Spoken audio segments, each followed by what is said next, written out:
나눔 서재를 찾아주셔서 진심으로 감사합니다. 오늘도 지혜를 나누는 소중한 시간이 되길 기원합니다. 오늘은 책 나는 노너를 만나 행복해졌다에 실려있는 이야기를 들려드리겠습니다.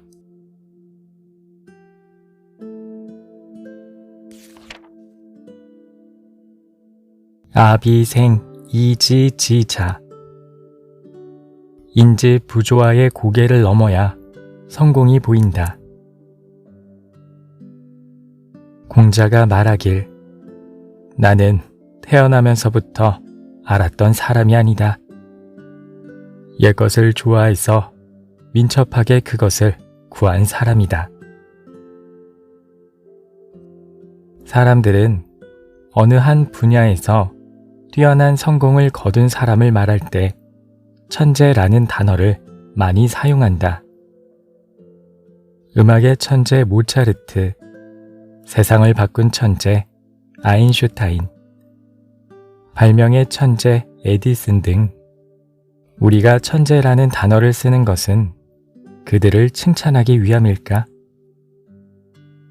사람들이 천재라는 말을 사용하는 이유는 다른 곳에 있다. 그들처럼 되기 위한 노력을 하기 싫기 때문이다. 사람들은 일관성이 깨지는 것을 싫어한다. 자신의 생각이나 태도, 신념과 일치하지 않은 일을 겪을 때 사람들의 마음은 불편해진다. 예를 들어 음악적 재능이 있다고 자부하는 작곡가가 있다고 치자. 작곡가는 고민한다. 나는 왜 모차르트처럼 유명해질 수 없지? 그리고 결론을 내린다. 그래, 모차르트는 천재잖아. 나랑은 다른 사람이지. 그리고 그는 작곡에 쏟아붓는 열정을 줄여나간다. 인지 부조화 이론은 개인이 가진 신념, 생각, 태도와 행동 사이의 부조화에서 유발되는 심리적 불편함을 해소하기 위해 원래 지녔던 태도나 행동을 변화시키는 것을 말한다. 위에서 예를 든 작곡가가 유명해질 수 없는 이유는 그가 천재가 아니기 때문이 아니다. 단지 노력을 하지 않았을 뿐이다. 하지만 그는 그 노력과 행동을 포기하고 애초에 가졌던 신념과 생각을 바꾼다. 나는 모차르트처럼 재능 있는 천재가 아니니 노력해봤자 소용이 없을 것이라고 말이다. 인지 부조화로 인해 괴로울 때는 어떻게 해야 할까? 심리적 불편함을 견디며 애초 가졌던 신념과 태도를 실현하기 위해 노력해야 한다. 누구나 노력하면 훌륭한 음악가가 될 수 있다는 사실을 우리는 알고 있다. 천재는 태어나는 것이 아니라 만들어지기 때문이다.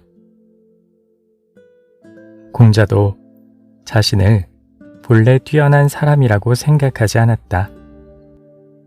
공자는 다음과 같이 말했다. 나는 태어나면서부터 알았던 사람이 아니다. 태어나면서부터 아는 사람은 성인인데 나는 그런 사람이 아니다. 하지만 다른 사람들과 제자들은 공자가 태어나면서부터 깨달았던 사람이기를 바랬다. 그래야만 공자처럼 배우고 노력하지 않을 수 있고 인지 부조화도 해결할 수 있기 때문이다. 후대에 성인이라는 명예를 얻게 된 사람들은 불굴의 투지를 갖고 있었다. 명나라 유학자 왕양명은 18세 때 강서 지역의 대학자 누량을 만났다. 그는 왕양명에게 이렇게 말했다. 성인이 되려면 반드시 배워야 한다. 누량의 말은 왕양명의 인생을 바꾸었다. 평범한 사람이라도 공부에 힘쓴다면 공자와 같은 성인의 경지에 이를 수 있다는 깨달음 때문이었다. 사람을 평가할 때 천재라는 단어를 사용하는 것은 우리 스스로를 낮추는 일이다. 그리고 내면에 잠재된 천부적인 자질도 잃게 만든다. 이를 알고 있는 공자가 제자들에게 나는 태어나면서부터 알았던 성인이 아니다 라고 말한 것이다. 공자가 이어서 말했다. 옛것을 좋아해서 민첩하게 그것을 구한 사람이다. 여기서 옛것을 좋아한다 라는 구절은 배움을 좋아했다는 것이다. 공자는 자신의 사상만 주장하지 않고 과거의 것들을 배우는 것을 좋아했다. 1만 시간의 재발견의 저자 안데르스 에릭슨 박사는 자기 분야에서 최정상에 오른 사람들의 성공 비결은 타고난 재능이 아닌 오랜 시간의 노력 덕분이라며 천재의 신화를 깨뜨렸다. 공자는 사람을 다음과 같이 분류했다. 태어나면서부터 아는 사람, 배워서 아는 사람, 공경에 처해야 배우는 사람. 태어나면서부터 아는 사람이 바로 성인이다. 배워서 아는 사람은 의욕이 생겨서 배움을 시작하는 사람이다. 그런데 한 가지 더 있다. 공경에 처해도 배우지 않는 사람. 이런 사람들은 공경에 처해도 배우려 들지 않아 매일 힘들게 살고 고통 속에서 괴로워한다. 그리고 고통의 원인을 다른 사람 탓으로 돌리며 자신을 합리화한다. 공자의 행복한 사색. 타고난 천재가 아닌 노력하는 수재.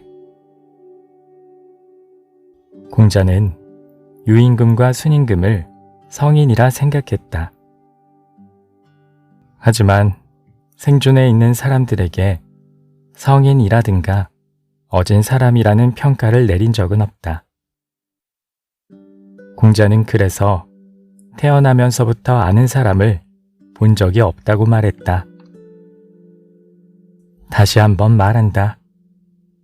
천재는 태어나는 것이 아니라 만들어지는 것이다.